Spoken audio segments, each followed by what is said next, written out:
โอ้ผู้น้อยจ้าเอโอ้คักแท้นั่นนี่จับดีๆเด้อเป็นร้านเคยด้วยแล้วฮันเด้บาทนี่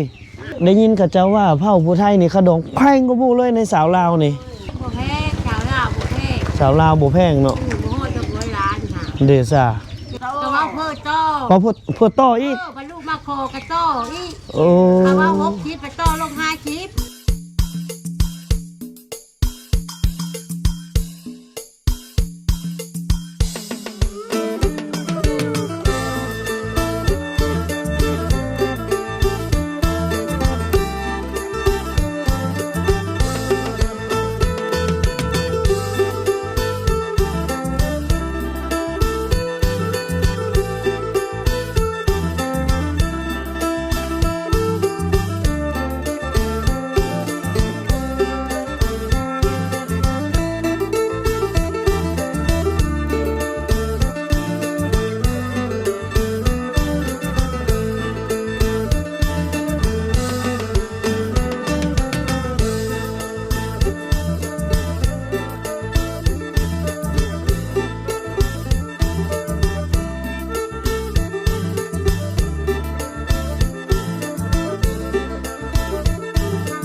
แม่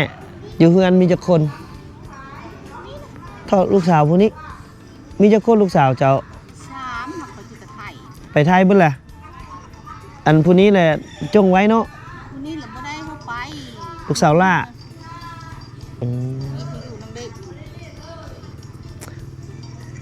คันสั้นเนี่ยเอาน้องชายเขานี่มาเป็นเขยนี่ซะคันสมมุติเอามาอยู่น้ำเลยนี่บ่เอาข้าวดองก็ได้บ่ให้มาอยู่เป็นลูกเขยแล้วก็อยู่พี่เลยนะบ่ให้เมื่อพุ่นให้อยู่เฮ็ดให้เฮ็ดนาพี่เลยบ่อายสมมุติว่าหมู่ว่าสตุกเอาผัวก็บ่ได้ข้าวดองนี่สิอายบ่อายเนาะคะแนนมีคนมักเนาะล่ะคะแนนมีผู้มักน่ะนั้นล่ะบ่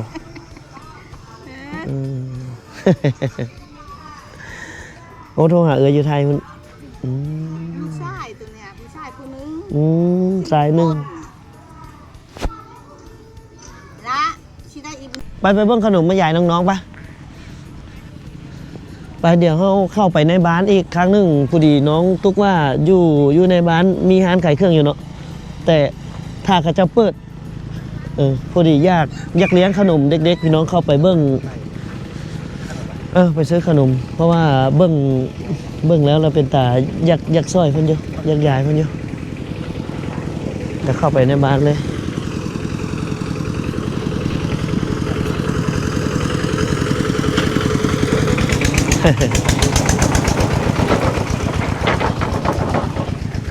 เดี๋ยวเขาย่างเข้าไปในบ้านพุ่นแดงนิดนึงเพราะว่าเบาเตียงกันยังบ่ทันได้เคยเข้าจักเทื่อเนาะกลับมาฮอดแต่น้ำยังก่อนละลืมอีกละน้ำห้วยสมูดโอ้คือชื่อยากแท้ห้วยสมูดเดี๋ยวเข้าไปเบิ่งอยู่อันนี้สวนบ่เป็นสวนนักเรียนติ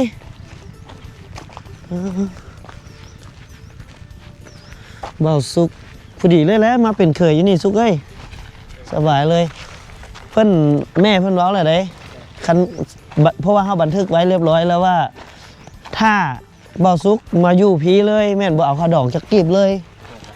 เอาแต่พ่อแต่แม่มาเว้าเดียวแล้วก็มาฝากเนาะอย่าโดยล่ะมาแท้แหละต้องแต่งต้องแต่งสารหิดพองเนาะแต่ว่าข้าวดองหมูแพงแต่ซื้อเบียร์เลี้ยงแขกประมาณ100 ลังใครอยู่เนาะใครอยู่บ่แต่ว่าได้ยินทั้งว่ามีข้าวผู้ไทยนี่ข้าวดองแพงอยู่จังหวะมีทั้งตัววัวตัวกล้วยเนาะจังยุ่งว่านี่เอาแพงสำใดก็แต่งแล้วถ้ามักเนาะถ้ามักแท้หักแท้ก็ต้องแต่งเลยเอาพี่น้องเดี๋ยวเขาย่างเข้าไปซื้อขนมมาใหญ่เด็กๆเนาะเพราะว่าบัดจังข้ามกะ ตั้งใจที่อยากจะซอยเด็กๆแบบซีอยู่แล้วเนาะโอ้ผู้น้อยจ้าเอโอ้คักแท้นั่นนี่จับดีๆเด้อรถเจ้าเรามีขอบเนาะอุ้ยเกือบตกโอ้รถทางนี้แล้วว่าบ่มีอันฮาวเลยไม่อย่างเพิ่นจะบ่มักใส่ฮาวมันง่ายเนาะมันบ่เกะกะคักบรรยากาศดีแต่เฮือนจุดนี้นี่ก็คักอยู่ใกล้น้ำแต่น่าจะเสี่ยงน้ำท่วมอยู่เมืองนี้ท่วมคู่ปีแต่ก็อยู่คู่ปีเนาะมันไหลบ่ทันซื่อๆมันบ่ได้ท่วมโดดเดี๋ยวพาเลาะเบิ่งหมู่บ้านเลยพี่น้องเพราะว่าบ้านของเพื่อนนี่ก็เป็นบ้านดั้งเดิมแท้ตัวนี้เป็นโพนแดงเดิมเลยโพนแดงเก่าเลยเนาะแล้วก็จำนวนหลายก็ย้ายออกไปอยู่แคมป์ทางมาแล้วเป็นหมู่บ้านชนเผ่าผู้ไทยพี่น้องแต่สำเนียงก็ยังออกผู้ไทยอยู่นี่เฮาสังเกตเบิ่งเฮือนผู้ไทยสิเป็นแบบนี้แล้วบ่สุกเฮือนผู้ไทยนี่จะชนมุงแปลนสดใหญ่เลยเพราะว่าชาวผู้ไทยเขาเจ้ามักใช้ไม้แต่ก่อนเขาบ่มีเหล็กตะปูเขาเจ้าจะซิ่วซีเข้าไปแล้วก็เอาไม้ตอกลิ่มไว้เคยเห็นบ่เฮือนที่บ่ใช้เหล็กตะปูเลยบ่เคยเห็นเนาะรุ่นนี้เราบ่อยากมีแล้วแต่ในเมื่อก่อนนี่เสานี่ก็ตั้งยองอยู่ทั้งขี้ดินเลยได้บ่ได้ฝังหันนี่บ่สบายดีอีเมมื้อนี้พาแบบว่าคนโสดมาบ่อยากได้ลูกเขยแน่บ่ใครเอานี่ก็เป็นร้านเคยแล้วนะ หันเด้บาทนี่ราชาทั้งหมดจะหัน หันเด้อยากได้อยู่บ่หลานเคยนี่ซั่นน่ะ ว่าก็จะได้อยู่แล้วเนาะ นั่น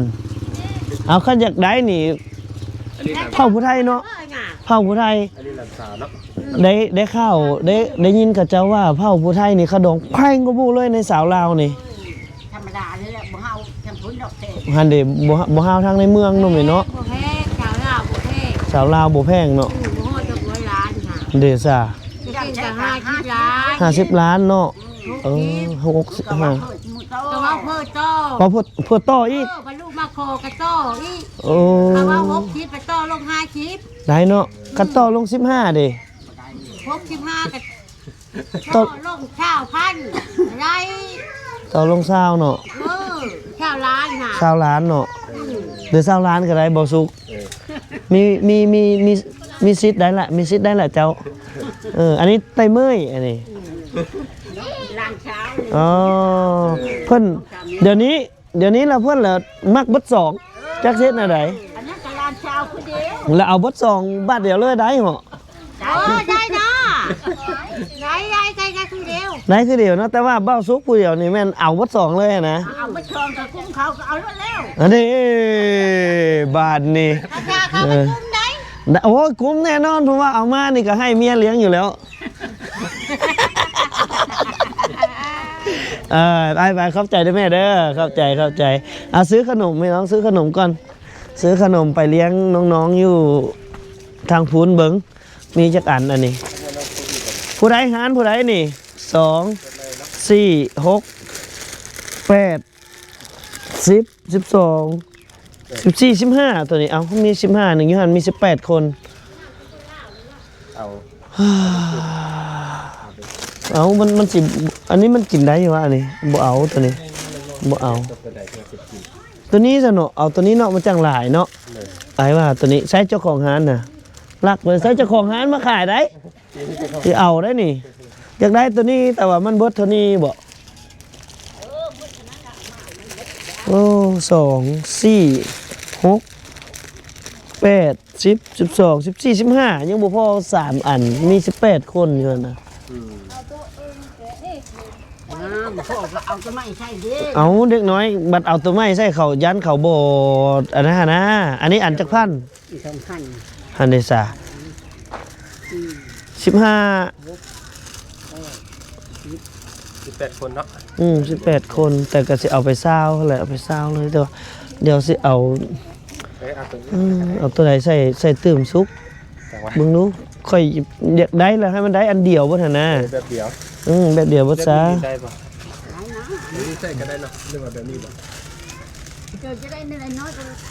มาเบิ่งนู้นล่ะ นี่ภาษามัน แบบใดเด็กน้อยเขามักกินน่ะแบบเลอ ปุ๊บ แบบนี้ แบบนั้นบอกเขามักกินกับแบบเลอ เอานี่ตื้ม แบบนี้หรือแบบนี้ ทั้งสอง ทั้งสองเลยคันซันแล้วก็เอาตัวนี้มันหลายเนาะ ตัวนี้ไม่หลาย เอาตัวมันครบนับมาเลยเศร้าถงเทาเลอร์ จงคือเดี๋ยว ถงสองกีบเอาเศร้าเด้อ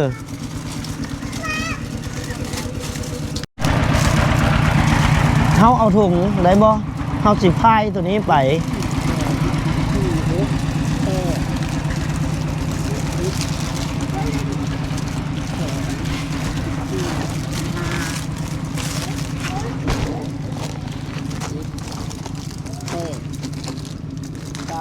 มาพี่มานั่งเศร้าแล้วบ่เฮาบ่มีเงินจ่ายแล้วเฮาสิเอาน้องชายเฮานี่มาเป็นหลานเขยเลย เวลาเอาก็ดีแหละเมื่อเท่าให้ก็ได้ เอาหลานเขยมาแลกกับขนมพี่น้อง มูลค่ามีมูลค่าอยู่ 40,000 กีบ เอาอยู่เนาะบ่ซุกอยู่พี่เลยนะเจ้าเด้อถ้าบ่ซุกอยู่พี่เลยซะบ่ซุกสิอยู่กับเอาบ่สองเลยเนาะบ่ซุกเนาะเอากับหลานสาวเพิ่นเอา2คนมาเดี๋ยวเลยแม่เฒ่าว่าแม่เฒ่าว่าได้ว่าคะแนนเลี้ยงกุมเฮาสิไปเลี้ยงให้หยังเอาเมียมาล่ะให้เมียพุ่นล่ะหาเลี้ยงเฮาอยู่ เพราะว่ามีเนี่ยคิดปัญญาหา บอกนะเฮาสิบอกนะใส่แต่แห้งซื้อเฮาสิใส่เองเฮ้ยจะไปเฮ็ดอันนั้นเด้ออันนี้เด้อใส่เนาะบ่สุกเนาะ นักเป็นหัวหน้าครอบครัวเลย แม่น หัวหน้าครอบครัวไม่ใช่ไม่ได้รับแล้วไม่ยิ่งกันนี่ชิดใช้งาน ข่อยย้านแต่อันมีแต่แม่หั่นแหละคันบ่ไปพัดเขาเว้าหลายเนาะรำคาญไป ไปแล้ว นะก็จ่ายเงินไม่เท่ากันจ่ายเงินไม่เท่ากัน เป็นเท่าเลอแม่นสบถุง2,000ได้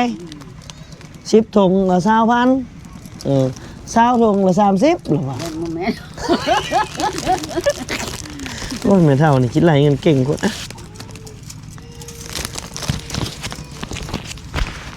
เด็กน้อยมี18คนเขาขาดเฮียนพี่น้องวันนี้เขาขาดเฮียนเอานั่นแหละนะมิไปก่อนไปยายเด็กๆไปพี่น้อยไปยายเด็กๆอยู่ในห้องเฮียนไปยายเด็กๆเด็ก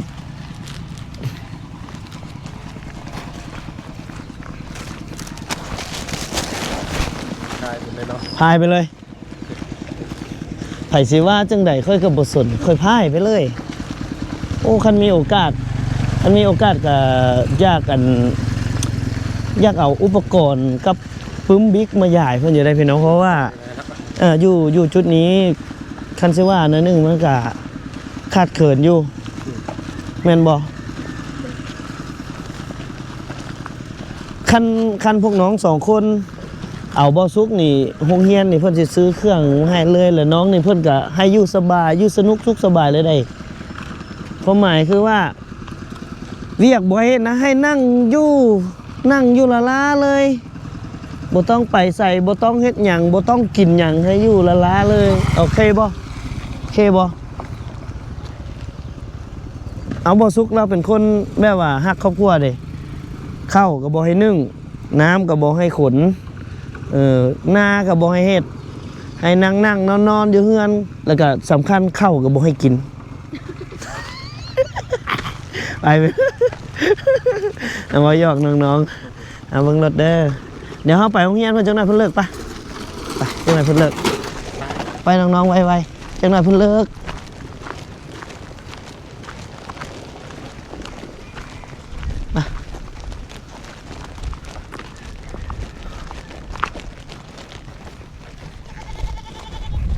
สาวย่างสองฝากโอ้คักแข้ง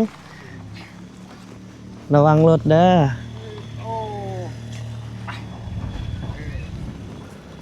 เดี๋ยวไปโรงเรียนก่อนพี่น้องเลยไปยายขนมเด็กๆเนาะเดี๋ยวบ่เตียงก็สิให้น้องๆเป็นคนยายตอนนี้บ่เตียงหิ้วบ่เตียงพายเองก็ได้แล้วสิให้น้องๆให้น้องตุ๊กกับน้องพุกเป็นคนยายขนมให้นักเรียนบ่เตียงคำสิเข้าไปแจกยายขนมน้องๆในหนึ่งกันเนาะสบายดีเก่งหลายอ๋ออันนี้ปอนึ่งเหมือนว่ามันไผอยากกินขนมซิเมื่อคืนอู้เอ้าทางพุ้นกับสีบาทนี่บ่ท่านได้ถามซ้ำเดี๋ยวเอามือลงก่อนจะได้กินขนมเบาเตียงคำแนะนำตัวเองก่อนเนาะเด้ออันนี้ชื่อว่าเตียงคำนากายจาก Facebook YouTube TikTok เด้อเมื่อเราต้องไปบอกแม่บอกเอ้ยเข้าเบิ้งอันน่ะไอเตียงคำนากายเด้ว่าสิไอเตียงคำนากายมาแจกขนมมื้อนั้นเหรอสิเด้อเตียงคำหน้ากายเดี๋ยวถามคำหนึ่งบทท่านได้ตั้งคำถามแต่ผู้ใดมีความสามารถให้สีมือขึ้นเด้อ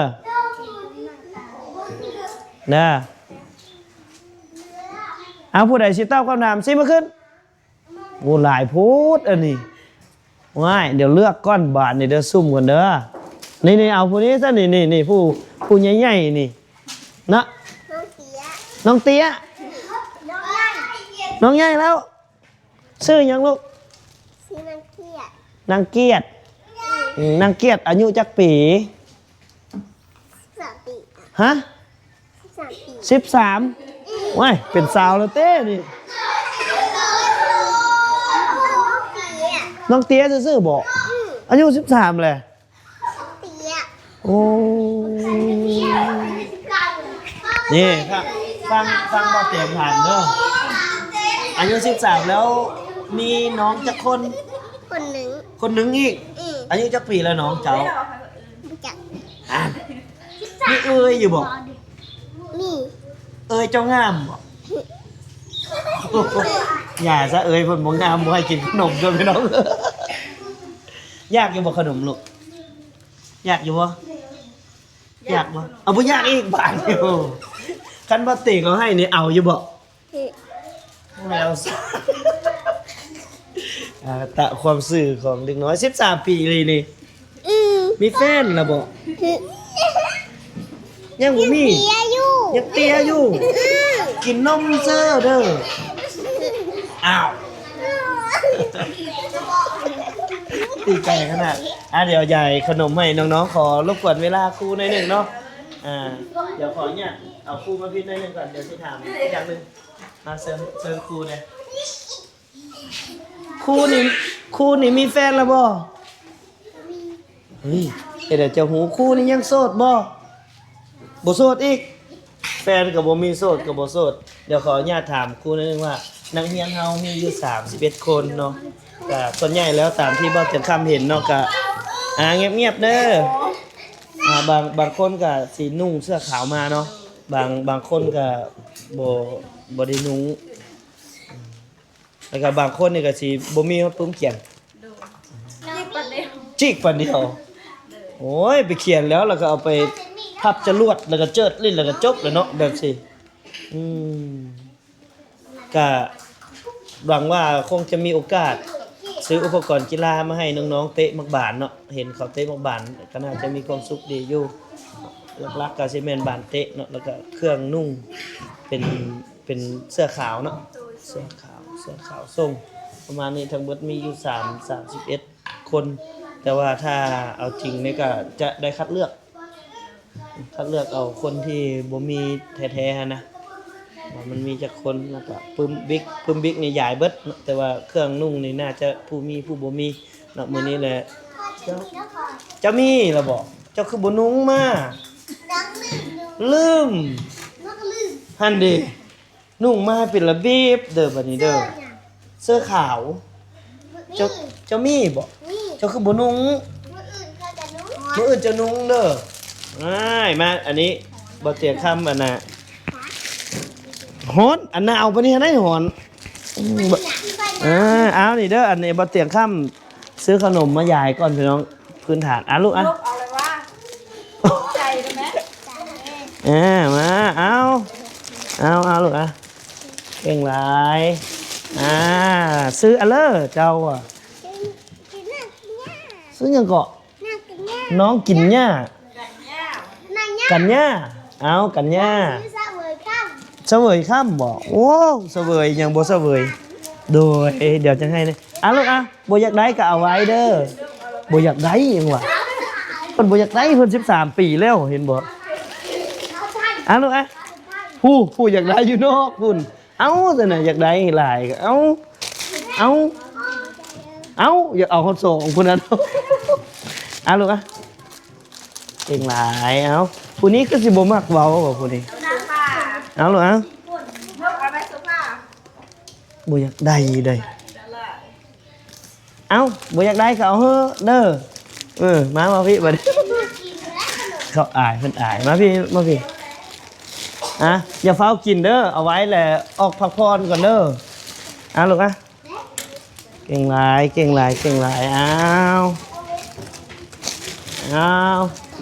เลย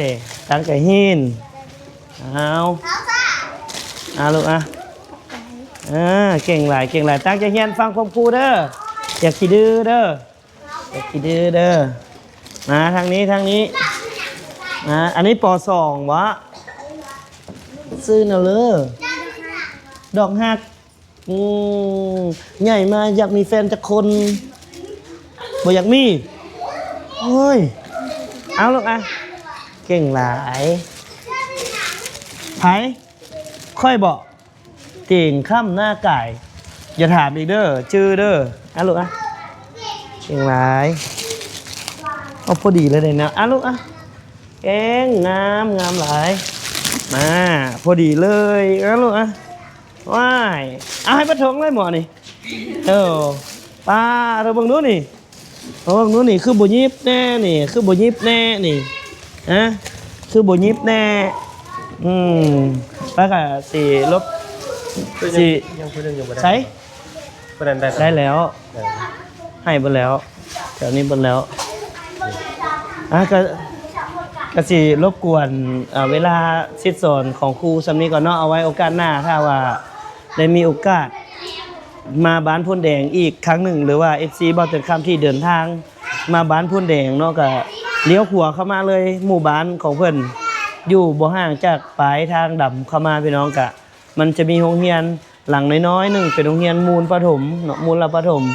มีป.1 กับป.2 นักเรียนประมาณ31คนอยู่เบื้องซ้ายมือถ้าว่าอยากเลี้ยงข้าวเด็กน้อยเลี้ยงขนมเด็กน้อยหรือว่ามีสิ่งของเนาะต่างๆอยากมาซอยโรงเรียนเพิ่นก็เข้ามาได้เนาะเข้ามาหาภาษาคู่ซื่ออะไรก็ดวงสาหงโอ้วาสนาบ่สู้หงแล้วบ่สุกเอ้ยเจ้าบ่มีวาสนาได้เป็นคู่กับหงแล้วเจ้าอีกาเดี๋ยวไปก่อนพี่น้องขอบใจหลายๆเด้อครูเด้อขอบใจเจ้าขอบใจเพิ่นแล้วแม่โดยเก่งหลาย